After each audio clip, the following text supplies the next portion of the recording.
से ये गुजरात विकास की गंगोत्री, राजनीति के परिवर्तन की गंगोत्री, और उस गंगोत्री में जब हम विकास की बात करते हैं तो हम नए संकल्प के साथ अपने आप को फिर से पुनर्स्थापित करते हुए आगे बढ़ने का है। इसीलिए भव्य गुजरात, भविष्यशाली गुजरात, अग्रसर गुजरात ये शब्द नहीं है, इसके साथ हम जीते हैं और इसके साथ हम जीत करके ही आगे बढ़ते हैं। मैं यहां पर एक बात और भी कहना चाहता हूं। अभी हमारे भूपेंद्र भाई ने और सीआर पाटिल ने आपके सामने भूमिका रखी कि कैसे ये संकल्प पत्र बना है, और भूपेंद्र भाई ने आपके सामने गुजरात कैसे नंबर 1 है इसकी बात उन्होंने आपके सामने की, तो मैं गुजराती में समझ पाया। लेकिन मैं इसके साथ साथ और भी बात कहना चाहता हूं कि यह जो संकल्प पत्र हमारा है ये महज एक डॉक्यूमेंट नहीं है, और देश और दुनिया भी और गुजरात के पत्रकार भी इसको सिर्फ एक डॉक्यूमेंट नहीं देखते, वो जानते हैं कि जो कहा है वो किया है, और जो कहेंगे वो करेंगे, ये ताकत है तो भारतीय है। इसलिए जब हम आपको आगे की चर्चा करते हैं तो हम आपको बताना चाहते हैं कि 48 लाख हमारे किसान भाइयों को ब्याज मुक्त कर देने का अगर संकल्प पूरा किया है तो वो गुजरात की धरती में भूपेंद्र पटेल जी की सरकार ने। अगर पानी, सिंचाई, अगर 13 लाख परिवार किसानों की भूमि को सिंचित किया है इरिगेशन के, सिंचाई के नेटवर्क को बढ़ा करके, तो वो भूपेंद्र पटेल जी की गुजरात की सरकार है। लगभग 21 लाख हेक्टेयर एरिया पिछले 5 सालों में इरिगेशन से कवर हुई। सौनी योजना में 1126 किलोमीटर की 4 पाइपलाइनों की नेटवर्क बिछा करके 10 लाख एकड़ की भूमि को सिंचित किया है। देखिए मैं आंकड़े रख रहा हूं आपके सामने, ये बताता है कि we are a responsive and a responsible political party, and that is how we say. अगर मैं एजुकेशन की बात करूं तो मैं कहना चाहूंगा कि 1,85,000 शिक्षकों को भर्ती करके ज्ञानपुंज प्रोजेक्ट के तहत 1,609 गवर्नमेंट प्राइमरी स्कूल के इंटरएक्टिव क्लासरूम को स्थापित किया है गुजरात की सरकार ने। अगर मैं कहूं एक्सपेंशन की बात तो नई यूनिवर्सिटीज, 19 नई यूनिवर्सिटीज बनी है गुजरात। अगर मैं बात करूं पॉलिसी ड्रिवन इंडस्ट्रियल डेवलपमेंट की, औद्योगिक विकास की, अगर मैं बात करूं नीतिगत तरीके से उसको आगे बढ़ाने का काम किया है, तो आपको जानकर के खुशी होगी, जिसको गुजराती में हमारे मुख्यमंत्री जी कह रहे थे, 37% फॉरेन डायरेक्ट इन्वेस्टमेंट गुजरात की धरती पर आ रहा है, और अगला डेस्टिनेशन मैक्सिमम अगर लेगा तो वो गुजरात है। उसी तरीके से जो इंडेक्स है प्रिपेयर्डनेस की, उसमें गुजरात नंबर 1 है। एक्सपोर्ट पॉलिसी में गुजरात नंबर 1 है। कोऑपरेटिव पॉलिसी नई बनी है, इंफॉर्मेशन टेक्नोलॉजी बनी है, बायोटेक्नोलॉजी पॉलिसी बनी है। ये सब कुछ यही हुआ है। और एक बात और भी कहूंगा कि ह्यूमन डिग्निटी के लिए अगर काम हुआ है, मानव की इज्जत के दृष्टि से भी अगर काम हुआ है, तो इज्जत घर बनाने का काम 33 लाख इज्जत घर बना करके महिलाओं को इज्जत देने का काम हुआ, तो वो गुजरात की हम देखिए नए आयाम स्थापित करें। 100% पाइप, हर घर जल, हर घर नल, इसको गुजरात ने करके दिया है। इसके लिए भी मैं बधाई देना चाहता हूं। लेकिन मैं पत्रकार मित्रों से एक बात और कहना चाहता हूं, क्योंकि इसकी देखिए हमको समझना होगा कहने वाले और करने वालों का अंतर क्या होता है। इसलिए मैं ये भी कहना चाहूंगा कि जो कहा था वो किया है, लेकिन जो नहीं कहा था वो भी करके दिया है। ये हमारी खासियत है। हमने कब कहा था कि आपको हम ग्रीन फील्ड एयरपोर्ट राजकोट को देंगे, लेकिन हमने दिया। प्रधानमंत्री जी ने दिया, नरेंद्र मोदी जी ने दिया, और आज वो तैयार होकर के अब वो समर्पित होने वाला है। हमने कब कहा था कि वर्ल्ड हेल्थ ऑर्गेनाइजेशन का ग्लोबल ट्रेडिशनल मेडिसिन का सेंटर जामनगर में खोलेंगे। और एक बात सुन लीजिए, दुनिया का, मैं पूर्व स्वास्थ्य मंत्री बोल रहा हूं, दुनिया का पहला एक्सपेरिमेंट वर्ल्ड हेल्थ ऑर्गेनाइजेशन कर रहा है, तो वो भी गुजरात की धरती पर ट्रेडिशनल मेडिसिन के लिए आगे बढ़ रहा है। तो हमने कब कहा था कि हम ये खोलेंगे, लेकिन प्रधानमंत्री मोदी जी ने एक तो इस कॉन्सेप्ट को, जब हम कहते हैं कि कॉम्प्रिहेंसिव हेल्थ केयर, जब हम कहते हैं कि सारे हेल्थ केयर को एक साथ जोड़कर देखने की जरूरत है, ट्रेडिशनल हेल्थ केयर को आगे बढ़ाने की जरूरत है, तो उसको, इस कॉन्सेप्ट को वर्ल्ड हेल्थ ऑर्गेनाइजेशन ने भी रिकॉग्नाइज किया, और वह जामनगर में खुल रहा है। यह भी हम आपको बताना चाहते हैं। हमने कभी कहा था कि एम्स हम राजकोट में खोलेंगे, लेकिन 1100 करोड़ रुपए का all India institute of medical sciences Saurashtra की धरती पर आज तैयार हो रहा है, और वह भी समर्पित हो जाएगा। ओपीडी शुरू हो गई है, कुछ समय में आईपीडी भी शुरू हो जाएगी। अब दिल्ली नहीं जाना पड़ेगा इलाज के लिए। उसी तरीके से ये कब कहा था कि C-295 एयरक्राफ्ट गुजरात की धरती पर बनेगी, लेकिन अब वो गुजरात की धरती पर बनने की वडोदरा में उसकी तैयारी हो रही है। बल्क ड्रग पार्क, देखिए वैसे ही फार्मास्यूटिकल्स में अहमदाबाद दुनिया में अपना स्थान रखता है, लेकिन जब जम्मू साहब ने ये बल्क ड्रग पार्क बनेगा और 2,500 करोड़ रुपए का की लागत से बनेगा और 30 से 40,000 करोड़ रुपए का इन्वेस्टमेंट होगा, तो दुनिया के नक्शे में ड्रग में गुजरात और जम्मू साहब खड़ा हो जाएगा। यह भी हम आपको बताएंगे। उसी तरीके से अंकलेश्वर का फेज 1 का एयरपोर्ट, वह भी तैयार हो रहा है। तो जो कहा था वो भी किया, जो नहीं कहा था वो भी करके किया, और इसलिए हमारी बात में ताकत है। आदरणीय प्रधानमंत्री जी की कहे हुए शब्द को धरती पर उतारने का काम हमारी गुजरात की सरकार करती है, भारत की सरकार करती है, और पार्टी पूरी ताकत से उसके साथ जुड़ती है। यह बात हम जरूर कह रहे हैं। इसलिए आज जब हम आपके सामने संकल्प पत्र लेकर आए हैं और अपनी बात कह रहे हैं, तो मैं अपने साथियों से एक बात और कह देना चाहता हूं। बहुत से राजनीतिक दल हैं, बड़े बड़े घोषणाएं करेगी क्यों ना, क्योंकि आना तो है नहीं सरकार में, लेना है एक ना देना, तो अगर कपड़े दिखाने हैं तो दिखा लो, जो दिखाना है।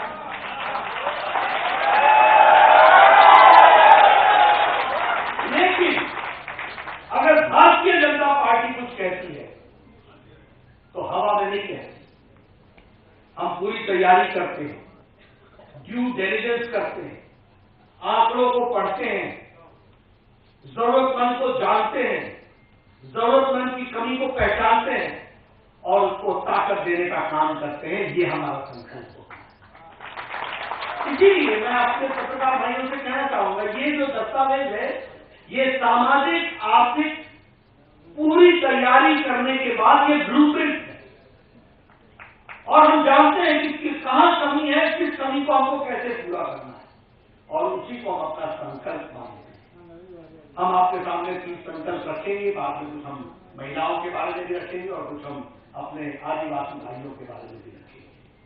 जहां तक हम किसानों की बात करें, तो भारतीय जनता पार्टी का पहला संकल्प है कि हम 10,000 करोड़ रुपए गुजरात कृषि इंफ्रास्ट्रक्चर कोर्स के तहत हम Khedut Mandi, modern APMC, sorting और grading units, cold chains, warehouses और प्राइमरी प्रोसेसिंग सेंटर्स, यानी किसानों के दृष्टि से उनकी मार्केटिंग के इंफ्रास्ट्रक्चर पर 10,000 करोड़ रुपए खर्च करने वाले।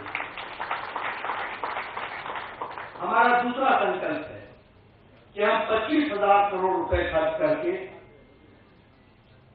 इरिगेशन की फैसिलिटी को, सिंचाई की फैसिलिटी को सुजलाम सुफलाम और सौनी योजना के तहत हम लगभग इसको आगे बढ़ाने में पूरे का पूरा योगदान करेंगे।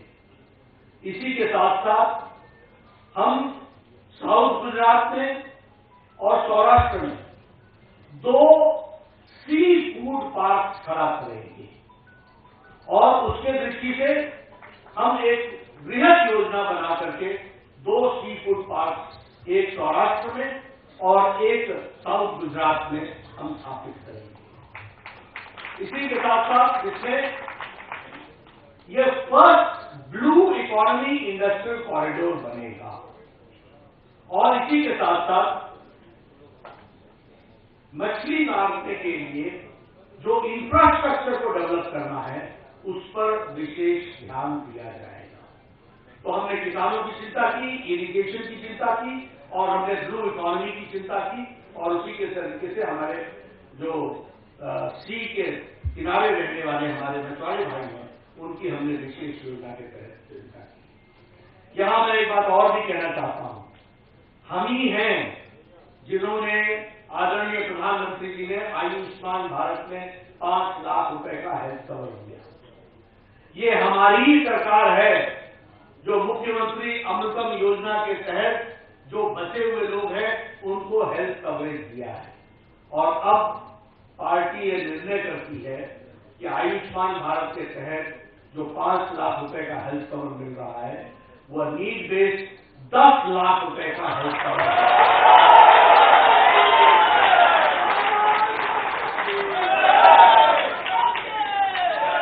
मुख्यमंत्री के हमारे प्री डायग्नोस्टिक स्कीम के तहत 110 करोड़ रुपए का कॉर्पस बनाया जाएगा और यह कॉर्पस मुफ्त में गरीब इकोनॉमिकली वीकर सेक्शन के हर किस्म के डायग्नोस्टिक्स को मुफ्त करेगा, इसकी व्यवस्था है।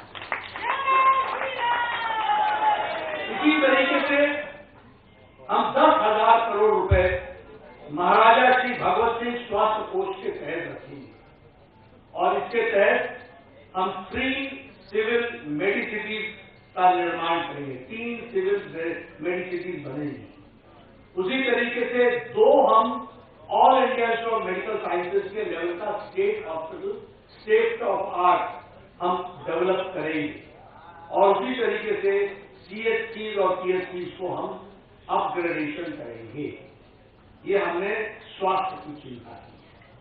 उसी तरीके से शिक्षा की दृष्टि से 20,000 हमारे गवर्नमेंट स्कूल्स को स्कूल ऑफ एक्सेलेंस, जिसके लिए 10,000 करोड़ रुपए रखा जाएगा और अगले 5 सालों में उनको स्कूल ऑफ एक्सेलेंस बनाया जाएगा। उसी तरीके से 4 Gujarat institute of technology develop किया जाएगा इंडियन इंस्टीट्यूट ऑफ टेक्नोलॉजी के तर्ज पर। तो स्टेट लेवल के इंस्टीट्यूट ऑफ टेक्नोलॉजी हम डेवलप करेंगे जो all India Indian institute of technology के लेवल का होगा।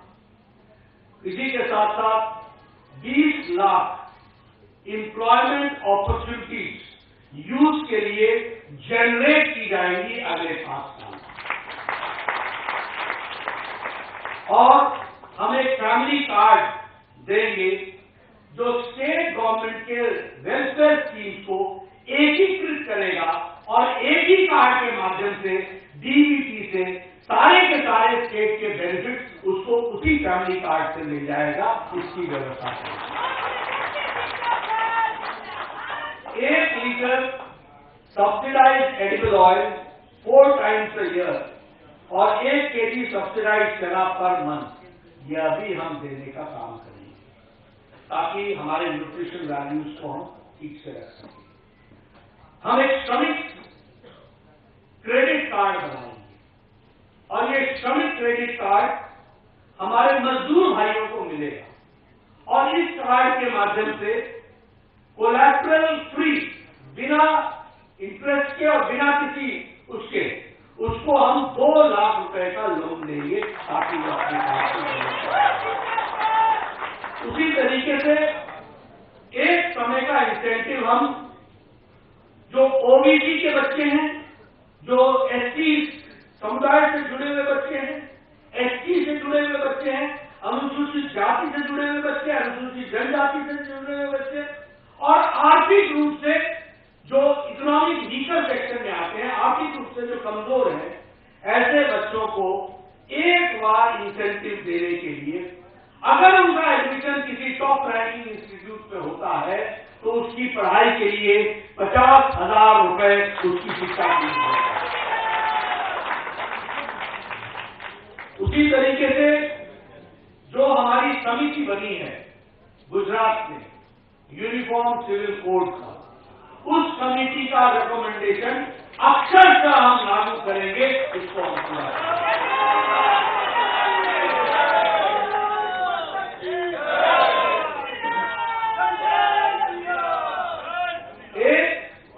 ये जो प्रदेश में, देश में रेडिकल विचारधारा को बढ़ा रहे हैं, उनके खिलाफ एंटी रेडिकलिज्म सेल बनाया जाएगा, जो आइडेंटिफाई करेगा यानी चिन्हित करेगा और एलिमिनेट करेगा जो उनसे उठने वाली थ्रेट होंगे, जो चुनौतियां होंगी, उनसे उठने वाली चुनौतियों को एलिमिनेट भी करेगा। और जो स्लीपर सेल्स है, जो स्लीपर सेल्स रेडिकलिज्म को एक तरीके से जो एक अति सोच के लेकर करके चलने वाले लोग हैं, उनके और टेररिस्ट ऑर्गेनाइजेशन के बीच में जो एंटी इंडिया फोर्सेस हैं, भारत विरोधी सेवा, भारत विरोधी विचार है, उनको एंटी रेडिकलिज्म सेल सुनिश्चित करेगा कि यह समाप्त हो, इसकी हम तैयारी करें। उसी तरीके से जो एक कानून बनाया जाएगा, जो गुजरात में डैमेजेस ऑफ पब्लिक प्रॉपर्टी, उसकी रिकवरी करने के लिए प्रॉपर्टीज एक्ट बनाया गया, जो रिकवर करेगा damage done to public property and private properties by anti social elements. सामाजिक विरोधी गतिविधि करने वाले लोग जो सार्वजनिक प्रॉपर्टी को डिस्ट्रॉय करते हैं, जो प्राइवेट प्रॉपर्टी पर हमला करते हैं, उनके खिलाफ एक्शन लेने के लिए कानून बनाया। गुजरात को आगे बढ़ने के लिए, अग्रसर गुजरात होने के लिए हम संकल्प लेते हैं कि हम गुजरात की इकोनॉमी को 1 ट्रिलियन इकोनॉमी पहुंचाएंगे एफडीआई के डेस्टिनेशन में।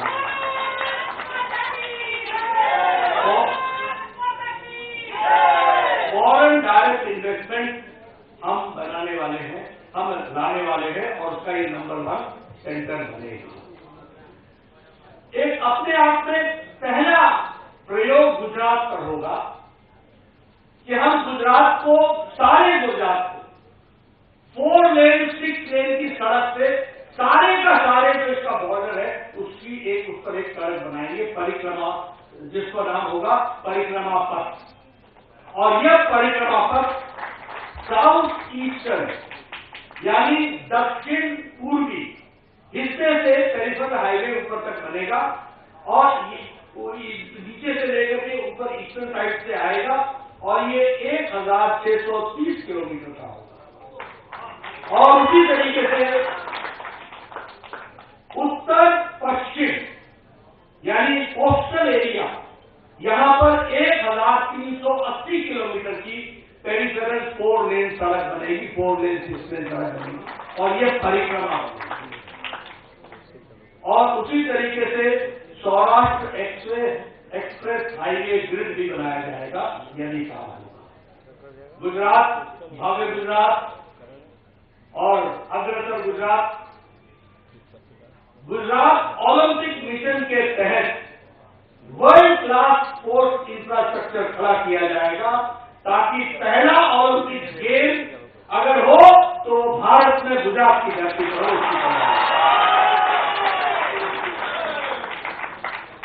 मित्रों, ये एक देवभूमि द्वारका कॉरिडोर भी इस्टैब्लिश किया गया है।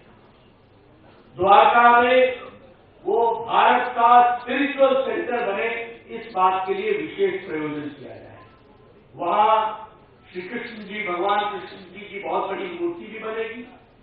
3D गीता का बारे में हमको जानकारी 3 डायमेंशनल तरीके से मिल सके, इसका मोस्ट मॉडर्न एग्जिबिट करने का भी प्रयास वहां पर होगा।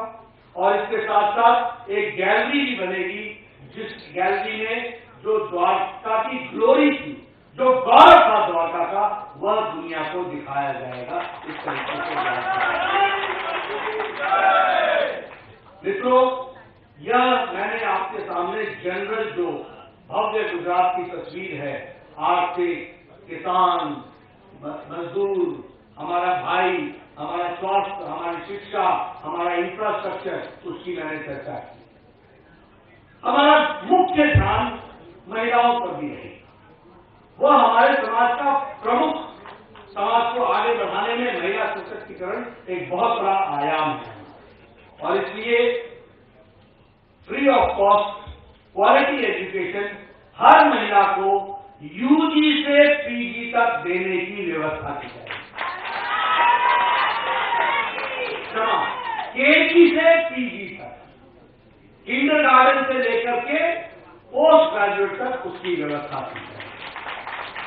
उसी तरीके से बहनों के पढ़ने के लिए 9 क्लास से 12वीं क्लास की बच्चियों को स्कूल जाने के लिए साइकिल की व्यवस्था की जाएगी। और उसी तरीके से बहनों के लिए अगले 5 साल में 1 लाख गवर्नमेंट जॉब्स देने की भी तैयारी है। श्रद्धा मेहता योजना के तहत, शारदा मेहता योजना के तहत फ्री ई स्कूटर्स मेरिटोरियस बहनों को जो आर्थिक रूप से कमजोर हैं, उनकी व्यवस्था की जाएगी, उनको दिया जाएगा। बहाली दिकरी योजना के तहत आर्थिक सहायता 1,50,000 की दी जाएगी।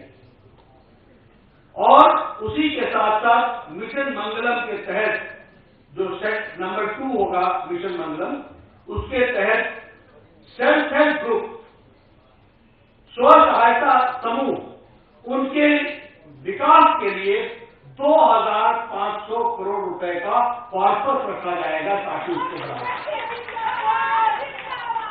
हमारी सीनियर सिटीजन बहनों के लिए फ्री बस ट्रैवल की व्यवस्था की जाएगी और उसके आदेश दिए जाएंगे।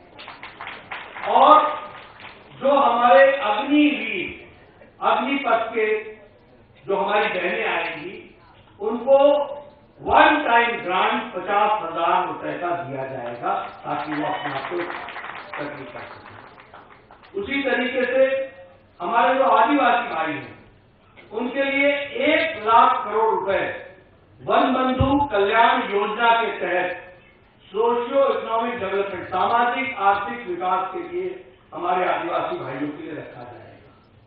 बिरसा मुंडा आदि जाति समृद्धि कॉरिडोर अंबाजी से लेकर के उमेर ग्राम तक ये बनेगी, ऊपर से लेकर के नीचे तक एक ट्राइबल, जो सारे ट्राइबल जिलों को कनेक्ट करेगा और उसके लिए एक कॉरिडोर बनेगा, उसकी हम तैयारी करेंगे। State of the art health care के लिए 8 मेडिकल कॉलेजेस, ट्राइबल डिस्ट्रिक्ट में para medical colleges, nursing colleges ये खोले जाएंगे। 8 गुजरात में इंडस्ट्रियल डेवलपमेंट कॉर्पोरेशन की तरफ से ट्राइबल बेल्टों में खोले जाएंगे ताकि ट्राइबल में एम्प्लॉयमेंट जनरेट हो सके, इसकी कोशिश होगी। 25 बिरसा मुंडा ज्ञान शक्ति रेजिडेंशियल स्कूल बनेंगे, जिसमें 75,000 हमारे मेरिटोरियस आदिवासी भाई पढ़ेंगे और शिक्षा ग्रहण करेंगे, इसकी व्यवस्था की जाएगी। हमारे आदिवासी भाइयों के लिए राशन की डिलीवरी, प्रधानमंत्री गरीब कल्याण अन्न योजना की डिलीवरी, इसके लिए मोबाइल डिलीवरी की सिस्टम को डेवलप किया जाएगा ताकि उनको राशन उनके गांव तक पहुंचाया जा सके। और उसी तरीके से 100% इंटरनेट कनेक्टिविटी हमारे आदिवासी गांव में पूरा का पूरा 2023-24 तक पहुंचाने की व्यवस्था की जाएगी, इसके लिए हम कटिबद्ध हैं। मित्रों, मैंने आपके सामने और पत्रकार बंधुओं के सामने ड्यू डिलिजेंस के साथ मैंने हर चीज के बारे में आपको आंकड़ों के साथ और पैसों के साथ बताया है। किसमें 2,000 करोड़ रुपए लगने हैं, किसमें 10,000 करोड़ रुपए लगने हैं, किसमें 2,500 करोड़ लगने हैं, किसमें 25,000 करोड़ रुपए लगने हैं। यानी ये जवानी जमा खर्च नहीं है।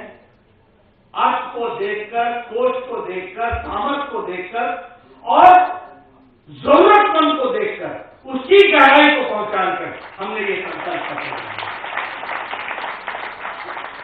इसलिए मैं मानता हूं कि भारतीय जनता पार्टी आदरणीय नरेंद्र मोदी जी के नेतृत्व में देश में और भूपेंद्र पटेल जी के नेतृत्व में प्रदेश में proactive, pro responsible political party की तरह बिहेव करते हुए आगे बढ़ रहे हैं।